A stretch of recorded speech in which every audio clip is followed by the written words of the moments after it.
এর আগের পর্যন্ত আমরা কি শিখছি? আমরা শিখছি হচ্ছে কিভাবে সংকেত লিখতে হয়, ঠিক আছে? তো দেখো সংকেত, যখন সংকেতের নিয়ম যে আমরা শিখলাম, ওই সংকেতের নিয়ম শেখার সময় কিন্তু আমরা জিনিস দেখছি যে ওই ইলেকট্রন ত্যাগ বা গ্রহণ, তো ওইগুলো আসলে হচ্ছে তোমার রাসায়নিক বন্ধনের এক্সাম্পল এবং রাসায়নিক বন্ধনের থিওরি। তো তুমি দেখবা যে রাসায়নিক বন্ধনটা আসলে, যেমন ধরো তোমার রাসায়নিক বন্ধন জিনিসটা হচ্ছে তোমার প্রেম, ভালোবাসা বা বিয়ের মতো, ঠিক আছে? তো তুমি যদি আগে পুরুষ জাতি, নারী জাতি মানে ছেলে আর মেয়ে তুমি যদি না চিনো, তাহলে তুমি বিয়ে কেমনে বুঝবা, ঠিক না? তো অবশ্যই বন্ধন যদি বুঝতে হয় তোমাকে আগে অবশ্যই কি চিনতে হবে? ধাতু, অধাতু চিনতে হবে, ঠিক আছে? তো যেমনি তোমাকে বিয়ে বুঝতে হলে তোমাকে আগে ছেলে মেয়ে চিনতে হবে, তো তেমনি বন্ধন শিখতে হলে তোমাকে আগে কি চিনতে হবে? ধাতু, অধাতু চিনতে হবে, ঠিক আছে? তো অবশ্যই আমাদের পড়ার যে পার্টটা, সেই প্রথম পার্টটা হবে ধাতু অধাতু চিনার উপায়, ঠিক আছে? তো ব্যাপারটা হচ্ছে কি, ধাতু কাকে বলে আর অধাতু কাকে বলে? ধাতু হচ্ছে বন্ধনের সময় যে ইলেকট্রন ত্যাগ করে তাকে কি বলে? ধাতু বলে। খাতায় লেখো, খাতায় লেখো, হেডিং দিবা ধাতু।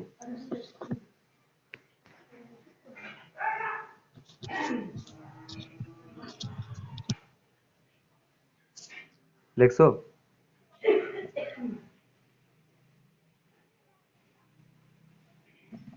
আরবি লিখতেছো?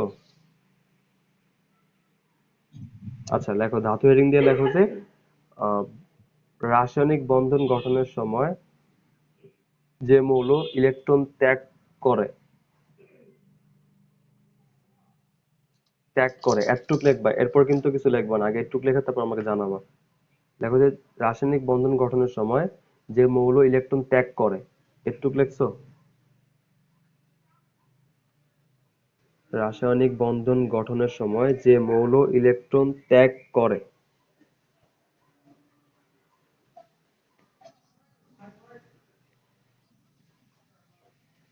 লিখছো এতটুকু?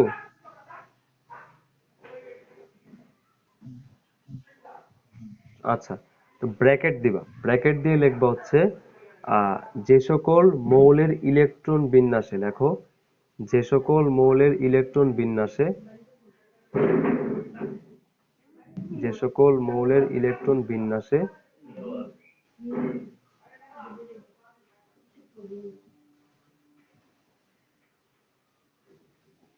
লিখছো?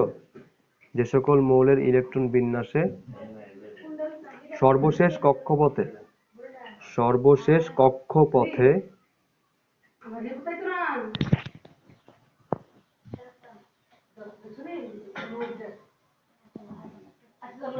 লিখছো? সর্বশেষ কক্ষপথে এক, দুই বা তিনটি ইলেকট্রন থাকে। দেখো, এক, দুই বা তিনটি ইলেকট্রন থাকে।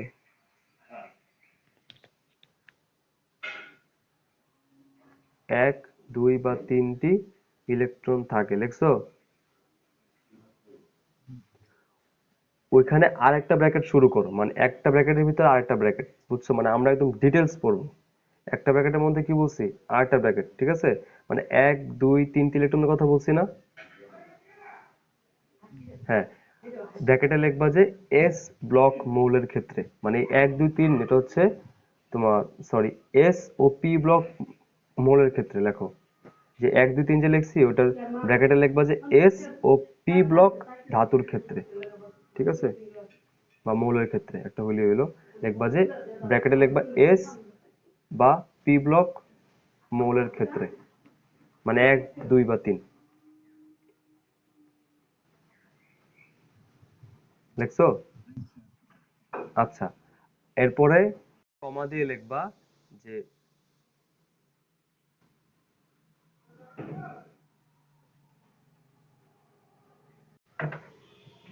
হ্যাঁ, তো কি ছিল?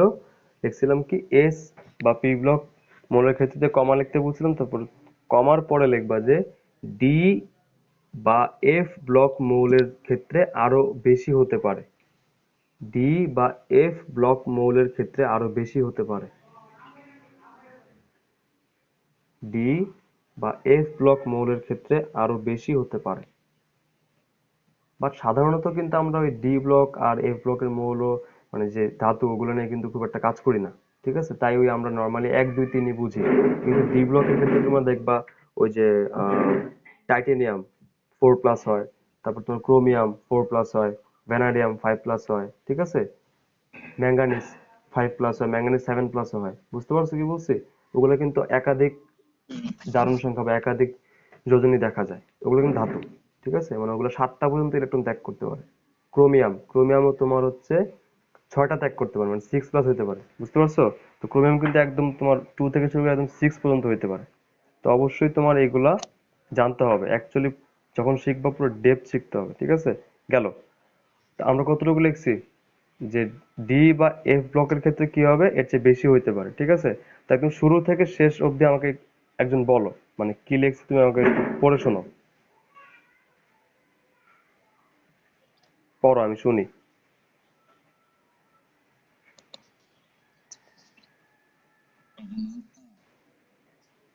আলভি বলো।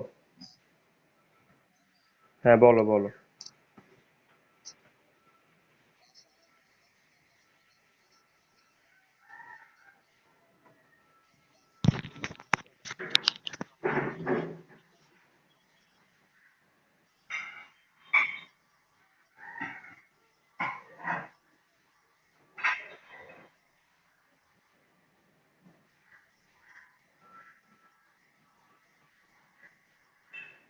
আরো বেশি হতে পারে। তাদেরকে ধাতু বলে। ঠিক আছে, ব্র্যাকেট ক্লোজ করে দিবা, দুইটা ব্র্যাকেট দিবা, তারপরে লিখবা যে তাদেরকে ধাতু বলে, শেষ। বুঝছো? আর এক্সাম্পল তো তোমরা চিনো, আমি হচ্ছে ওই তোমাদেরকে যে অধ্যায় 4-এর যেই ভিডিওর লিংক পাঠাইছি না, ওখানে দেখবা আমি সুন্দর করে একদম ব্লক এলিমেন্ট, তোমরা কিন্তু আমি জানি তোমরা 9-10 যারা যারা পড়ো, ব্লক এলিমেন্ট কিন্তু পড়ানো হয় না, কিন্তু ব্লক এলিমেন্ট পড়া কিন্তু খুব জরুরি, যে S block, P block, D block. ওই ব্লক ধরে ধরে আমি শিখাই দিছি যে কেমনে ধাতু, কোন ব্লক ধাতু হয়, মানে তুমি সহজেই ধাতু ধাতু চিনতে পারবা। অনেকে আছে যে ধাতু ধাতু চিনে না, পড়বে কি, বা বন্ধন কি পড়বে, বা বাকি কেমিস্ট্রি কি পড়বে। বুঝতে পারছো? তো ওদের জন্য কিন্তু খুব জরুরি এটা। তো তোমরা ভিডিওগুলো দেখছো নাকি এখনো দেখা বাকি? নতুনগুলো বলতে ওই কেমিস্ট্রির অধ্যায় 4-এর পিরিয়ডিক টেবিলের যে 16টা ভিডিও আছে, ওটা তো লিস্ট করা আছে, ঠিক না? ওই 16টা ভিডিও দেখছো? আচ্ছা, 5 তো ওগুলো তুমি করছোই, ওগুলো তো তুমি করছোই, সমস্যা নেই। সৈকত কি ওই অধ্যায় 4-এর সবগুলো দেখে ফেলছো? আচ্ছা, দেখতে সমস্যা নেই, ঠিক আছে, দেখে ফেলো। ওখানে দেখবা যে ব্লক এলিমেন্ট কথা আমি ভালো করে বলছি, আর অবশ্যই তোমরা এখন বুঝছো ধাতু কাকে বলে, ঠিক না? এবার হেডিং দাও। এবার হেডিং দাও হচ্ছে অধাতু। এবার আমরা অধাতুর সংজ্ঞা লিখবো। সংজ্ঞা দাও, হেডিং দাও অধাতু। দিছো? আচ্ছা, তো লেখো, যে সকল মৌল রাসায়নিক বন্ধন গঠনের সময়,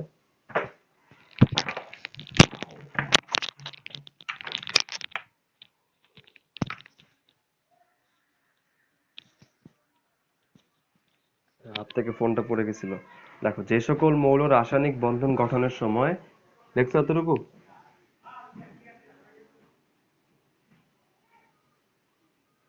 যে সকল মৌল রাসায়নিক বন্ধন গঠনের সময়, লিখছো? হ্যাঁ, ইলেকট্রন গ্রহণ করে,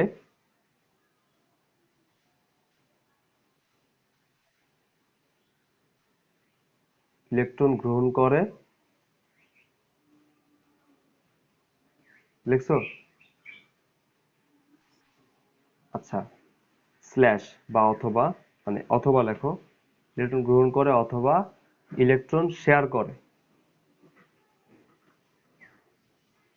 অথবা কি ইলেকট্রন শেয়ার করে, ঠিক আছে?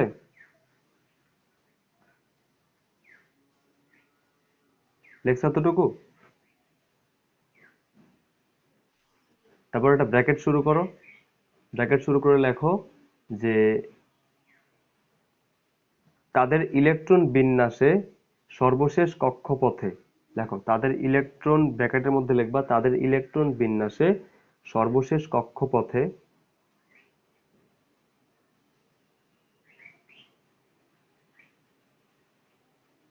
তাদের ইলেকট্রন বিন্যাসে সর্বশেষ কক্ষপথে, দেখছো?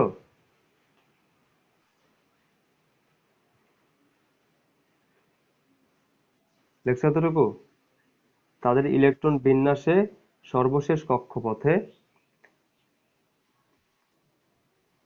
4 বা 4-এর অধিক ইলেকট্রন থাকে।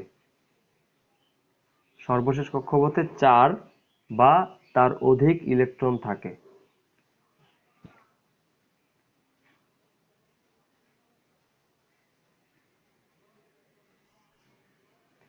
হ্যাঁ থাকে দিয়ে আরেকটা ব্র্যাকেটে লিখবা যে পি ব্লক মৌল, মানে ধাতু যত যত অধাতু আছে না, সব অধাতুই পি ব্লক মৌল। ঠিক আছে, ওই ব্লক মৌলের কনসেপ্ট কিন্তু আমি অধ্যায় 4-এ বুঝাইছি। আলভি তুমি অবশ্যই দেখছো এবং তুমি জানো ব্লক মৌল কাকে বলে, জানো না?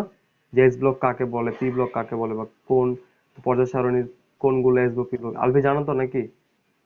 আর আর সেখানে কিন্তু বলছিলাম, খেয়াল আছে যে পি ব্লক মৌল সবগুলোই কি অধাতু, তার মধ্যে কিছু কিছু ধাতু আছে। বুঝা গেছে? আচ্ছা, তাহলে কতটুক লিখছি যে যে সকল মৌল রাসায়নিক বন্ধন গঠনের সময় ইলেকট্রন গ্রহণ করে, আহ, তারপরে কি ব্র্যাকেট শুরু করে কি বলছি যে তাদের ইলেকট্রন বিন্যাসে সর্বশেষ কক্ষপথে 4 বা তার অধিক ইলেকট্রন থাকে। আর আরেকটা ব্র্যাকেটে কি বলছি যে পি ব্লক মৌল। ঠিক আছে, ব্র্যাকেট ক্লোজ করে দিব দুইটা, দিয়ে বলবো যে তাদেরকে, না সরি, ব্র্যাকেট ক্লোজ করে দিয়ে লিখবা যে সে সকল মৌলকে অধাতু বলে। ক্লিয়ার? সে সকল মৌলকে অধাতু বলে, লেখছো এতটুকু? মানে এই ছিল। হ্যাঁ, পুরোটা একবার বলতেছি, দেখো। যে সকল মৌল রাসায়নিক বন্ধন গঠনের সময় ইলেকট্রন গ্রহণ করে অথবা শেয়ার করে, একটা ব্র্যাকেট শুরু হবে, ব্র্যাকেটে লিখবা যে তাদের ইলেকট্রন বিন্যাসে সর্বশেষ কক্ষপথে 4 বা তার অধিক ইলেকট্রন থাকে। আরেকটা ব্র্যাকেট শুরু করে লিখবা পি ব্লক মৌল। এবার দুইটা ব্র্যাকেট ক্লোজ, ক্লোজ করার পরে কি লিখবা? সে সকল মৌলকে অধাতু বলে। ক্লিয়ার? আচ্ছা, তো এই ছিল আমাদের কি ধাতু অধাতু সংজ্ঞা। ঠিক আছে, আচ্ছা দেখো, তো প্রিভিয়াস ক্লাসে আমরা শিখলাম কি ধাতু আর অধাতু। ঠিক আছে, এবার দেখো এই যে তারা ইলেকট্রন ত্যাগ করে কেন, অধাতু ইলেকট্রন গ্রহণ করে কেন, বা ইলেকট্রন শেয়ার করে কেন, এই সব কিছুরই একটা বেসিক প্রিন্সিপাল আছে বা বেসিক থিওরি আছে, এবং সেটা হচ্ছে কি স্থিতিশীলতার থিওরি। ওটা কি? স্থিতিশীলতার থিওরি। আচ্ছা, স্থিতিশীলতা মানে কি? স্থিতিশীলতা মানে হচ্ছে তাদের সর্বশেষ কক্ষপথটা ইলেকট্রন দ্বারা কি হইতে হয়? পূর্ণ হইতে হয়। কারণ দেখো, যদি পূর্ণ হয় তাহলে ওইখান থেকে ইলেকট্রন কেউ সরাইতে পারবে না, কেউ ইলেকট্রন গ্রহণ করতে পারবে না। কারণ কি, দেখো একটা মানুষের কাছে যদি, সরি একটা মানুষ বাদ দিলাম, আমরা তো কেমিস্ট্রি ভালোই বুঝি, তো কেমিস্ট্রি দিয়ে বুঝবো যে দেখো ধাতুর ক্ষেত্রে হয় কি সর্বশেষ কক্ষপথে ইলেকট্রন থাকে অনেক কম। আর এটাও মেইন ফ্যাক্ট না, মেইন ফ্যাক্ট হচ্ছে যে ওই সর্বশেষ কক্ষপথে যে ইলেকট্রনটা ওটা থাকে নিউক্লিয়াস থেকে অনেক দূরে, মানে 2 নাম্বার কক্ষপথ বা 3 নাম্বার কক্ষপথ, 4 নাম্বার কক্ষপথ থাকে অনেক দূরে থাকে, যার কারণে ওই ইলেকট্রনটার প্রতি নিউক্লিয়াসের আকর্ষণ কি থাকে, কম থাকে। মানে আরেকজনের যদি ইলেকট্রন প্রয়োজন হয় সহজেই ওখান থেকে কি করতে পারে, ইলেকট্রন টেনে নিয়ে যেতে পারে। ঠিক আছে, তাহলে সে কি ওই অবস্থায় অস্থিতিশীল, ঠিক না? তাহলে সে তার যে সর্ববহিস্থ যে কক্ষপথে যে ইলেকট্রনটা ওইটা কি ওইটা থাকা অবস্থায় সে কি অস্থিতিশীল, ঠিক না? তো তার বাইরের কক্ষপথে, ধরো 2 নাম্বার 3 নাম্বার 4 নাম্বার কক্ষপথে যদি তোমার ইলেকট্রন একটা দুইটা বা তিনটা থাকে, তো সহজেই ওই একটা দুইটা বা তিনটা ইলেকট্রন ত্যাগ করে ফেলে সে। ধাতুর ক্ষেত্রে সর্বশেষ কক্ষপথে যাই থাকে সে সবগুলো কি করে ত্যাগ করে দেয়। একটা থাকলে একটাই, দুইটা থাকলে দুইটা ত্যাগ করে দেয়, এবং তিনটা থাকলে তিনটাই কি করে ত্যাগ করে দেয়। আচ্ছা হ্যাঁ, বলো কোশ্চেনটা বলো, কি কোশ্চেন বলো। আচ্ছা আরেকবার বলো, আমি মানে কথা আটকে আসতেছে, আরেকবার বলো। হ্যাঁ, স্ক্রিন, না স্ক্রিন শেয়ার দেওয়া হয়নি, সরি। আচ্ছা আচ্ছা, আমি আমি সমস্যা নেই, আমি স্ক্রিনটা শেয়ার দিয়ে নিচ্ছি, যদিও স্ক্রিনে এখনো পড়ানো শুরু করিনি কিছু। সমস্যা নেই, এবার ঠিক আছে। আচ্ছা, তো আমরা কোথায় ছিলাম বলো, ধাতুর ক্ষেত্রে। হ্যাঁ, তো দেখো ধাতুর ক্ষেত্রে ধরো আমরা যদি একটা এক্সাম্পল নিই, ধরো সোডিয়াম। ঠিক আছে, সোডিয়ামের যে ইলেকট্রন বিন্যাস সেটা কি আমরা জানি অবশ্যই, যে 1s2, 2s2, 2p6, 3s1। দেখো এই যে সর্বশেষ কক্ষপথে যে ইলেকট্রনটা ওটা হচ্ছে 3 নম্বর কক্ষপথে। সো অবশ্যই ওটা নিউক্লিয়াস থেকে অনেক দূরে, ঠিক না? এই যে 1 2 3 অনেক দূরে। হ্যাঁ, তো আর একটা ইলেকট্রন সহজেই তাহলে কি হতে পারে, সে ত্যাগ করতে পারবে। আসলে ত্যাগ করে কেমনে, অন্য কেউর প্রয়োজন হলে সে তার থেকে নিয়ে নেয়। তো ওটা আমরা বলি ত্যাগ করা। বুঝা গেছে? তো দেখো, তুমি যদি তার সর্বশেষ কক্ষপথে কয়টা আছে, একটাই আছে। তুমি তুমি যদি একটা ইলেকট্রন এখান থেকে সরায় ফেলো, সরায় ফেললে এখন তার ইলেকট্রন কয়টা হবে, আগে ছিল 11টা, এখন কয়টা হবে, 10টা। ঠিক আছে? আর এই যে 10টা ইলেকট্রন, এই 10টা ইলেকট্রন কিন্তু একদম পূর্ণ অবস্থায় আছে। কিভাবে দেখো, 2 নম্বর কক্ষপথে কয়টা আছে, 2 আর 6 কত হলো, 8। 2 নম্বর কক্ষপথে ম্যাক্সিমাম থাকতে পারে কয়টা ইলেকট্রন, 8টা। তো এখন এই বাইরের কক্ষপথটা যখন ইলেকট্রন চলে গেল, তাহলে এখন শেষ কক্ষপথ কোনটা, 2 নম্বর হয়ে গেল। কারণ 3 নম্বর কক্ষপথে তো ইলেকট্রনই নাই। তো ইলেকট্রন যদি নাই থাকে কোনো কক্ষপথ, তাহলে ওই ওই কক্ষপথকে আমাদের কাউন্ট করারও কোনো কি নাই, দরকার নাই। তাহলে এখন ওই ইলেকট্রনটা ত্যাগ করার পরে যখন সোডিয়াম প্লাস হয়ে যায়, তখন সর্বশেষ কক্ষপথ কোনটা মনে হবে, মনে হবে 2 নম্বর কক্ষপথটাই কি সর্বশেষ কক্ষপথ, ঠিক না? দেখছো, তাহলে এই 2 নম্বর কক্ষপথটা কি মনে হচ্ছে, অবশ্যই পূর্ণ। অবশ্যই কি পূর্ণ, 8টি ইলেকট্রন দ্বারা কি আছে, পূর্ণ আছে। কারণ 2 নম্বর কক্ষপথে ইলেকট্রন থাকতেই পারে কয়টা, ম্যাক্সিমাম 8টা। বুঝা গেছে? তো এই জন্যই তোমার একটা ধাতুর ক্ষেত্রে তোমার বাইরের কক্ষপথে একটা থাকুক, দুইটা থাকুক, তিনটা থাকুক, ওই একটা দুইটা বা তিনটা ইলেকট্রন ত্যাগ করে ওই কক্ষপথটাই নাই, নাই হয়ে যায়। এবং তার আগের যে কক্ষপথটা সেটা তো অবশ্যই পূর্ণ, ঠিক না? কারণ ওইটা পূর্ণ হয়েই তো উপরে কক্ষপথে ইলেকট্রন গেছে। তো এইভাবে মানে কক্ষপথ ইলেকট্রন দ্বারা পূর্ণ হওয়া মানে কি স্থিতিশীল হওয়া, মানে কেউ আর ইলেকট্রন গ্রহণও করতে, মানে ইলেকট্রন ঢোকাতে পারবে না, আবার ইলেকট্রন এখান থেকে বেরও করতে পারবে না। তাহলে এটা হচ্ছে কি স্থিতিশীল অবস্থা। তো দেখো ব্যাপারটা হচ্ছে কি, যে এই যে তোমার সোডিয়ামের ক্ষেত্রে দেখো অষ্টক পূর্ণতা লাভ করছে। কিভাবে অষ্টক মানে কি, দেখো 2 নম্বর কক্ষপথে ইলেকট্রন থাকে কয়টা, ম্যাক্সিমাম 8টা, ঠিক না? ম্যাক্সিমাম কয়টা থাকে, 8টা। তো দেখো এই ইলেকট্রন আসলে ব্যাপারটা হচ্ছে কি কক্ষপথ পূর্ণ হইতে হবে, এটা হোক 8টা, হোক 2টা বা 18টা। বুঝা গেছে? তো যদি তোমার কক্ষপথ হয় 2 নম্বর কক্ষপথ, তাহলে ওইটা পূর্ণ হইতে গেলে ইলেকট্রন লাগবে কয়টা, অবশ্যই 8টা, ঠিক না? তো এই জন্য এই 8টা, এই 8 গ্রিক শব্দ অনুযায়ী 8 হচ্ছে অক্টা, বা এটাকে বলে অক্টেট। ঠিক আছে? এই জন্য এটা বলে অক্টেট রুল বা অষ্টক নিয়ম। মানে 8টা ইলেকট্রন যদি 2 নম্বর কক্ষপথে থাকে ওটা কি পূর্ণ, ঠিক না? তো এই জন্য এই যে এই নিয়মটা, এটা কি বলতেছি আমরা, মানে আদর করে কি রাখা হয়, অষ্টক নিয়ম বলা হয়। ঠিক আছে? এটা কি বলা হয়, অষ্টক নিয়ম। হ্যাঁ হ্যাঁ, আসতেছি, আমি ওখানে অবশ্যই আসতেছি। আমার মাথায় এটাই কোশ্চেন আসতো যে আমি তো 9 10-এ পড়তাম, যে আচ্ছা ভাই, তাহলে 2 নম্বর কক্ষপথের জন্য না হয় মানলাম যে 2n² ওই হিসাবে 2 নম্বর কক্ষপথে ম্যাক্সিমাম থাকে ইলেকট্রন কয়টা, 8টা। তো এটার জন্য ঠিক আছে, অক্টেট রুল বা অষ্টক নিয়ম আমরা আদর করে ডাকতেই পারি। আর প্রথম কক্ষপথ যেটা ধরো তোমার হাইড্রোজেন 1s1, তো প্রথম কক্ষপথে ইলেকট্রন থাকতে পারে কয়টা, হাইয়েস্ট 2টা। তো এখানে আরেকটা ইলেকট্রন গ্রহণ হলে কি হয়ে যাবে, 2টা ফিল আপ হয়ে যাবে। তো এটা বলে ডুয়েট, এটা বলে কি ডুয়েট, বা বাংলায় বলে কি দুয়ের নিয়ম।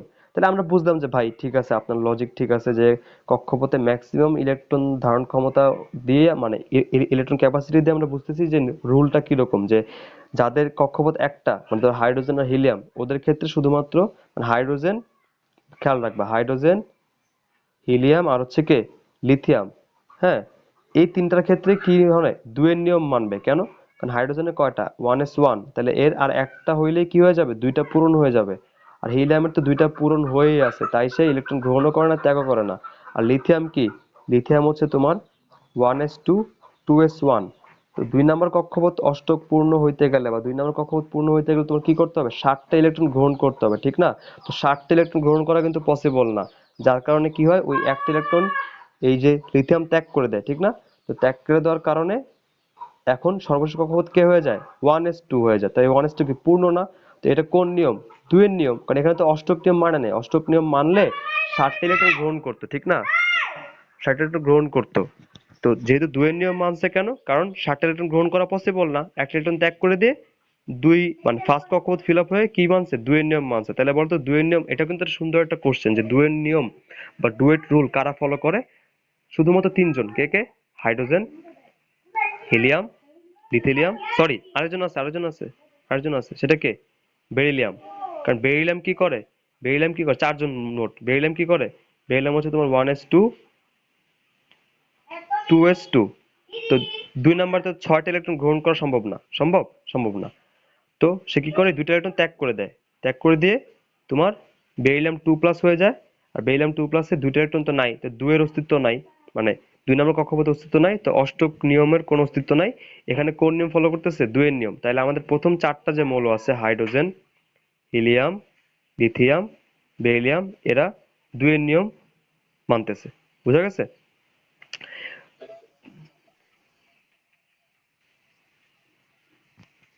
হ্যাঁ বলতেছি, ওই অষ্টক সম্প্রচরণ, অষ্টক সংকোচন, ওগুলো আমরা পরে আসবো। এগুলাতে এখন আসবো না, এখন আসলে প্যাচ লাগা যাবে। ঠিক আছে, আগে এগুলো শেষ করি তারপরে। ঠিক আছে? আচ্ছা, তো 2 এর নিয়ম বুঝছো, আর অষ্টক নিয়ম বুঝছো। অষ্টক নিয়মের কিছু এক্সাম্পল ধরো, আমরা যদি বলি যে ক্লোরিন, এতদিন যে আমরা শিখে আসছি, ক্লোরিন কি ছিল?